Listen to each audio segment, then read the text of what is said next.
प्रश्न है कि सेक्स करना अच्छा होता है या गलत होता है। क्योंकि कई लोग, कई साधु संत ऐसा कहते हैं कि औरत से दूर रहो, ब्रह्मचर्य का पालन करो। भगवान को अगर पाना है, अगर उस परमात्मा को जानना है, जीवन में अगर आनंद चाहिए, शांति चाहिए, बल चाहिए, तो औरत से बिल्कुल दूर रखो। तो प्रश्न है कि क्या ये बात सही है? तो देखो, सेक्स अपने आप में ना तो अच्छा होता है और ना ही बुरा होता है। तुम अगर उसे बुरा कह दो तो भी तुम उससे परेशान रहोगे, क्योंकि तुम उससे बचने का प्रयास करोगे और बच नहीं पाओगे। और अगर तुम उसे अच्छा कह दो और दिन रात उसमें लिप्त रहो तो भी उससे तुम परेशान ही होगे। तो किसी भी बात को सीधे सीधे ना गलत कहा जा सकता और ना ही सही कहा जा सकता है। वो अच्छा है या बुरा है, वो इस पर निर्भर करता है कि तुम किस प्रकार से संबंधित होते हो, कैसे व्यक्ति से संबंधित होते हो। तो सबसे पहले तो वो लोग बताओ जो कहते हो कि सेक्स बुरा है, हम नहीं चाहते हैं तब भी हो जाता है, नियंत्रण नहीं कर पाते। तुम एक बात बताओ, क्या जहर पी लोगे? नहीं पियोगे ना। अगर सचमुच ही कुछ इतना बुरा है और गलत है तो क्या तुम सच में उधर जाओगे? नहीं जाओगे। तुम्हें कुछ वहां मिल रहा होगा ना। अगर साफ साफ किसी को दिख ही जाए कि वहां नुकसान है, कुछ गलत है, तो कोई उधर नहीं जाएगा। तो समस्या उस क्रिया में नहीं है, समस्या है उसके बारे में सोचते रहने में। क्या सोचते रहने में? कि क्रिया तो तुम्हें आकर्षित करती है, लेकिन कुछ लोग हैं जिनको साधु संत हम कहते हैं, उन्होंने ये कह दिया है कि भैया अगर परमात्मा को पाना है, सत्य जानना है, मोक्ष पाना है, तो इन सारी क्रियाओं से दूर रहना पड़ेगा। तो फिर ग्लानि भी आती है। फिर क्रिया से पहले भी उसके बारे में बहुत सारी उल जुलूल बातें सोचते हैं और उसके बाद भी उसके बारे में सोच सोच के परेशान होते हैं। तो ये सोचना परेशानी का कारण है। और सोचते क्यों हैं हम? क्योंकि बहुत सारे हमने भ्रम पाल रखे हैं उसके बारे में। तो सबसे पहली बात तो ये सुनो कि औरत और आदमी, स्त्री और पुरुष, ये अलग अलग होते हैं। जब कहा जाता है कि धर्म में या ग्रंथ में ये कहा गया है कि पुरुष को स्त्री से दूर रहना चाहिए, तो वहाँ पुरुष और स्त्री प्रकृति और पुरुष के संबंध में के अर्थ में है, शिव और शक्ति के अर्थ में है। तो वहाँ उसका अर्थ अलग है। और यहाँ पर जो संबंध बना रहे हैं वो दो शरीर संबंध बना रहे हैं, जो बने ही एक दूसरे के लिए हैं, ताकि संसार का क्रम चलता रहे। तो यहाँ पर आदमी और औरत संबंधित हो रहे हैं और तुम आदमी और औरत से अलग हो। पर चूंकि तुम अपने मैं को इस शरीर के साथ ही जोड़े बैठे हो, इसी से चिपके बैठे हो कि यही तो मैं हूं, इसीलिए तुम्हें लगता है कि हाँ मैं ही किसी औरत से जाकर के संबंध बना रहा हूं। तुम संबंध नहीं बना रहे हो। तो किसी ग्रंथ ने ये नहीं कहा कि एक आदमी और एक औरत अगर संबंध बनाते हैं तो उसमें गलत है कुछ। मुंह का काम है कुछ खाना बोलना, नाक का काम है सांस लेना, ऐसे ही शरीर के बाकी सारे अंग हैं, उनका अपना अपना काम है। हाथ का काम हाथ करता है, पैर का काम पैर करता है। और सारे अंग अपने अपने समय पर खुद तुम्हें सूचना दे देते हैं कि अब इस अंग का उपयोग करने का समय आ गया है। लेकिन उसके बारे में अगर बहुत सारी बातें भ्रम पाल रखोगे, तुमसे कह दिया जाए कि पैरों से अगर चलोगे तो परमात्मा को नहीं पा सकोगे, तो तुम माथे के बल चलोगे। करो पैर ऊपर और सिर नीचे, फिर समस्या होगी, फिर कहोगे अरे समस्या हो रही चलने में। तो ये मत सोचो कि किसी धर्म में या किसी ग्रंथ में मना किया है इसलिए ये क्रिया गलत हो गई। अगर वो गलत होती, पहली बात तो तुम धर्म और भगवान और इन सबको मानकर चल रहे हो, तो उनकी ही बात मान रहे हो, तो तुम ये भी मानते होगे कि उन्होंने तुम्हें बनाया, और उन्होंने तुम्हें अगर बनाया है तो फिर ये सब तुम्हें दिया क्यों होता अगर गलत ही है तो अपने मन से ये भ्रम निकाल दो। क्योंकि बहुत सारे ऐसे लोग आते हैं, ऐसे लोग आते हैं जो कहते हैं कि देवियों की मूर्तियां देखते हैं तो उनके प्रति गलत विचार उठते हैं। कोई कहता है कि क्लाइंट के प्रति ही गलत विचार उठने लगते हैं। ये सब इसलिए नहीं उठ रहे कि सामने कोई क्लाइंट है या कोई स्त्री है या कोई देवी की मूर्ति है। ये सब इसलिए आ रहा है कि तुम उसका विरोध किए जा रहे हो। उसको गलत कहे जा रहे हो। और याद रखो, मन जिस भी चीज़ को गलत कह देता है या इस मन से जिस भी चीज़ को छिपाने की कोशिश करोगे, ये उसकी ओर अधिक आकर्षित होगा। जिस चीज़ से जितना बचना चाहोगे उस चीज़ से उतना ही कम बच पाओगे। तो ये तो छोड़ ही दो कि बिना संबंध बनाए रह पाओगे, क्योंकि शरीर है, शरीर की एक उम्र है, उस उम्र में शरीर में ऊर्जा होती है। वो ऊर्जा अगर सही काम में पूरी तरह नहीं लगी तो कहीं ना कहीं और किसी न किसी रूप में वो निकलेगी ही सही। रही बात साधु संतों की, तो उनसे गंवार और कोई है नहीं जो ऐसी बकवास बात करते हैं। तुम्हें क्या लगता है कि शारीरिक रूप से अगर ये किसी औरत के निकट नहीं जाते हैं या मना कर देते हैं या किसी को देखकर मुंह छुपाने लगते हैं, इसका अर्थ क्या हुआ कि उनके मन में सदा औरत ही घूमती रहती है। तुम तो शारीरिक रूप से किसी औरत के निकट आते हो, ये हमेशा इनका मन औरत में ही घुसा रहता है, कल्पनाएं करते हैं, सोचते रहते हैं। और ये बात ध्यान रखने के लिए कि औरत के निकट नहीं जाना है, उनको औरत को ध्यान रखना पड़ता है। एक छवि उनको मन में रखनी पड़ती है कि ऐसी छवि जब भी दिखेगी उससे दूर भागना है। तो किसके ज्यादा निकट है औरत, तुम्हारे या उस साधु संत के? उस साधु संत के। तो जितना तुम किसी स्त्री के निकट नहीं रहते हो उससे ज्यादा वो निकट रहता है। और देखो, सोचने में भी एक अलग तरीके का रस होता है। देखा होगा, कभी सपने देखते हैं तो कैसा मजा आता है कई बार। तो सोचो, जो बिल्कुल उस बारे में ही सोचता रहता होगा, क्या वो दूर है सच में? नहीं है। क्यों? क्योंकि हो ही नहीं सकता। मन शरीर ये एक साथ हैं और ये तो उस ओर जाएंगे ही जाएंगे। और अगर तुमने इनको रोकने का प्रयास किया तो ये और ज्यादा जाएंगे।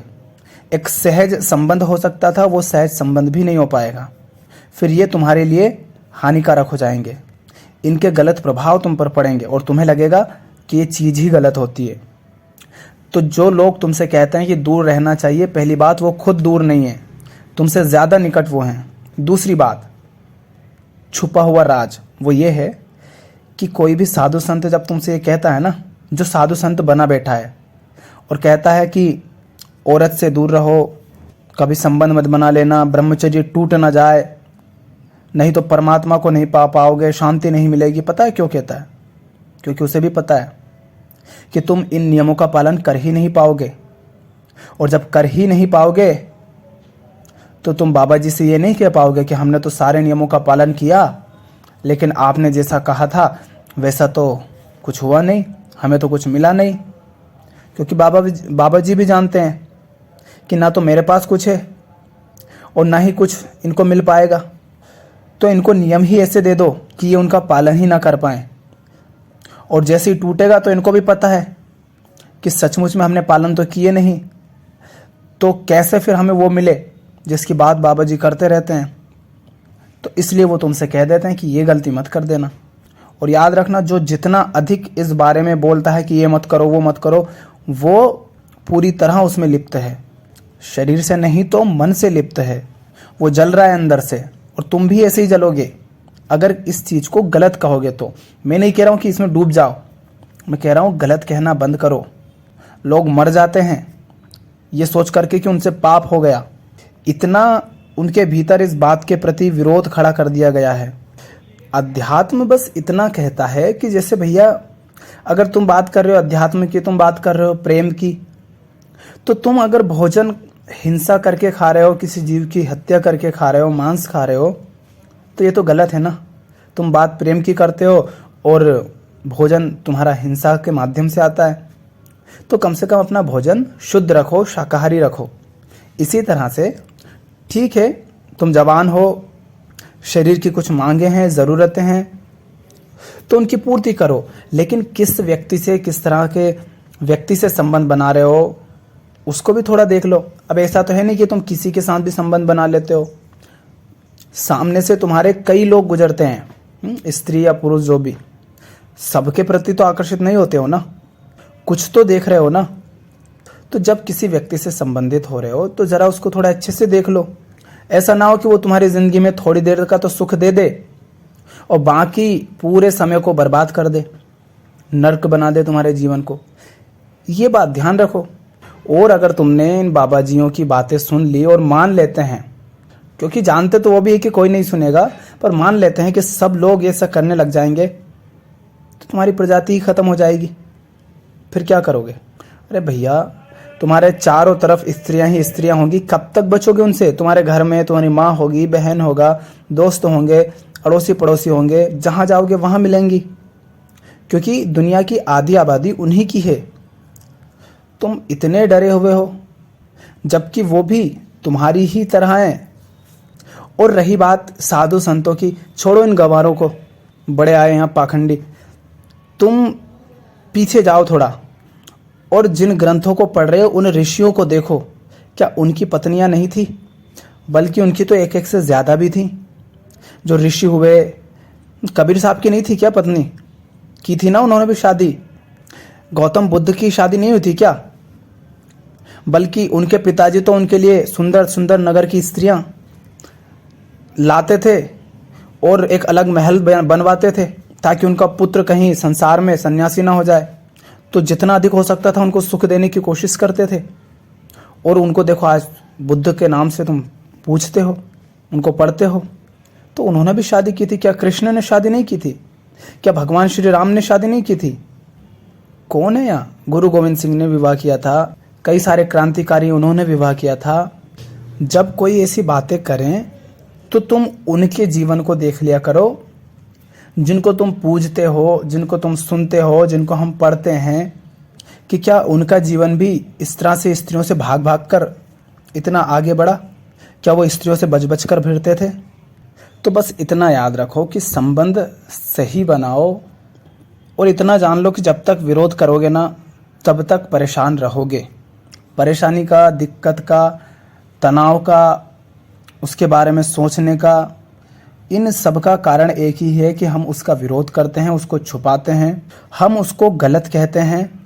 तुम उसको गलत मत कहो, तुम उसको अच्छा मत कहो, बस जो है उसको वैसा ही जानो, वैसा ही देखो कि हाँ ऐसा है। और ये 800 करोड़ की आबादी उसी का परिणाम है। तो कोई भी कहे तो उससे कह देना कि ये जो दुनिया दिख रही है ना, ये वहीं से आई है। तो सेक्स ना तो अच्छा है ना बुरा है, अगर तुम एक सही जीवन जी रहे हो और उस सही जीवन में एक ये वाली क्रिया भी हो जाती है, तो उसमें कुछ भी गलत नहीं है। और बाकी का जीवन ही अगर गलत जी रहे हो, तो उसमें ये कैसे तुम सही बना लोगे? ये भी संबंध फिर गलत ही बनेगा। तो जीवन सही जियो तो ये संबंध भी सही बनेगा। उसमें प्रेम हो सकता है, सौंदर्य हो सकता है, और नहीं तो कोरी कल्पनाओं में जीते रहो, परेशान ही रहोगे। फिर जिस प्रकार खाना खाने में कोई समस्या नहीं होती, पानी पीने में कोई समस्या नहीं होती, समस्या होती है खाना खाने के बारे में सोचते रहने में। खाना खा लो, बात खत्म, फिर उसके बारे में सोच क्यों रहे हो इतना? उसी तरह से सेक्स की क्रिया में समस्या नहीं होती, उसके बारे में कल्पनाएं करना, सोचते रहना, अच्छे विचार बुरे विचार, उसमें समस्या होती है। वो समस्या का कारण है। और वो विचार चलते ही इसीलिए क्योंकि भ्रम पाल रखे हैं। तो उन भ्रमों को हटाओ, तोड़ो सब। फिर ना विचार परेशान करेंगे, ना वो क्रिया परेशान करेगी। और औरतों से दूर भागना बंद करो। जितना अधिक और जितनी ज़्यादा औरतों से, स्त्रियों से, और जो लड़कियां हैं, लड़के और लड़की, औरत आदमी जितने ज़्यादा साथ रहेंगे, साथ रहने का मतलब है जितना ज़्यादा बातचीतें होंगी उनमें, जितना वो एक दूसरे को जानेंगे, उतनी सहजता जीवन में आएगी। फिर उतना डरोगे नहीं।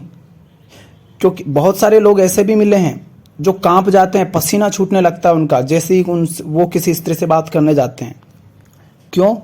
क्योंकि बहुत सारे भ्रम पाल रखे हैं, डर जाते हैं। तो जितना अधिक हो सके मिलो, भीड़ में जाओ, लोगों के बीच में जाओ। एक स्त्री या एक पुरुष के साथ खड़े होकर बात नहीं कर सकते हो तो 4-5 के साथ एक साथ करो, ताकि ऐसा ना लगे कि हाँ बस उसकी तरफ पूरा ध्यान देना है। 4-5 होंगे तो कभी उसकी तरफ ध्यान दिया, कभी उसकी तरफ। धीरे धीरे सहजता आएगी। भागोगे तो समस्याएं बढ़ेगी। तो जितना अधिक हो सके दोस्ती करो, लोगों के साथ संबंध बनाओ।